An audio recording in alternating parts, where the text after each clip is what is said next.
Hi everyone, welcome to Kaggler TV, made by Kagglers for Kagglers. At Kaggler TV, I talk about machine learning competitions and data science career development. Today, as requested by Biswajit and Aditya, I'll talk about how to start a Kaggle competition. Let's get started. When you start a Kaggle competition, the first thing to do is to choose a competition to enter. When you choose a competition, you need to consider your goals, experience, and time. If you're a beginner, or if your main goal is to learn something such as techniques, algorithms, tools, or data, or if you have a very limited time, then I recommend that you choose a competition started at least a month ago. On the other hand, if you're more experienced, or if your main goal is to win or rank high, or if you can commit a good amount of time, then you can start a competition from the beginning. Today, I will focus on the first case, and in the next video, I will share more details on the second case. So let's say you're a beginner and wants to maximize your learning, or don't have much time to spend on a competition. Then joining a competition about a month after it started have at least two benefits. First, you can take advantage of the many resources shared by other Kagglers at notebooks and forums by that time. And second, you don't need to worry much about data issue or target leakage, because when there are such issues, the organizers and participants often discover and fix the issues by that time. To choose a competition, I usually go to the competition page at Kaggle and sort by latest deadline. Recently, many competitions have been wrapped up, and not that many competitions are available at the moment. Today, I will choose Categorical Feature Encoding Challenge 2. This is a playground competition started about 4 weeks ago. As you can tell from the name, this is a sequel competition of the previous Categorical Feature Encoding Challenge. When I start a competition, I first check out the problem description and evaluation metrics from the overview page. Then move to the data page to check information about the features and target distribution. This competition is a binary classification where the target is either 0 or 1. Interestingly, the dataset contains only categorical features such as binary, nominal, ordinal, cyclical. So in this competition, we can learn approaches to handle different kinds of categorical features.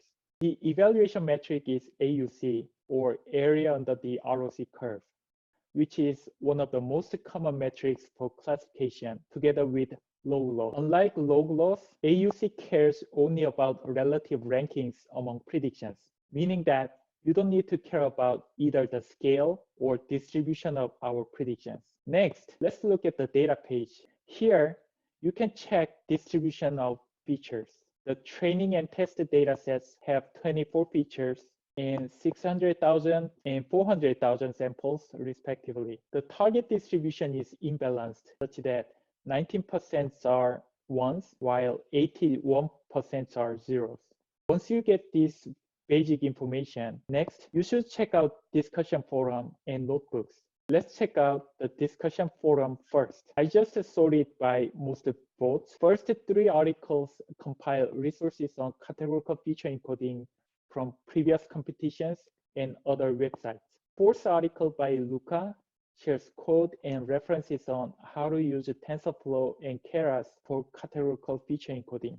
And fifth article shares ideas of feature engineering. Using geo information from country names sounds pretty clever, and number of missing values seems to improve the model performance as well. Like this, on the forum, you can find many good resources, such as good references on the problem and ideas on algorithms and feature engineering. Next, let's check out notebooks. The top notebook is Abhishek's entity embedding with Keras. And the second notebook is target encoding with only 20 lines of code. The third notebook uses logistic regression. See, we already learned about 3 different solutions that perform pretty well. And the fourth notebook by Boyan is an important one. It performs adversarial validation, an approach to check how different the training and test datasets are. It trains a binary classifier with the training test data split as a target. Ideally, if both data sets share the same feature distributions, the performance of the classifier will be close to that of random guesses. In other words, AUC score of 0.5. However, in this notebook, Boyan showed that we have 0.63 AUC score, which is significantly higher than 0.5. It means that the feature distribution in the test dataset is different from ones in the training dataset, and we need to address it to avoid overfitting. So far, we have checked out the overview and data pages and discussion forum and notebooks. As you can see, even before downloading the data, we learned so much about the problem, data, and different approaches. If you check out all these resources and make yours, you can learn a lot and ramp up pretty quickly in the competition. So I hope this helps you head start the competition. Next time, I will talk about how to maximize your chance to win when you are more experienced and can commit a good amount of time. Please share your feedback and content requests at Kaggler TV GitHub. The link is available below in the description. Thanks for watching. I'll see you again soon. Bye.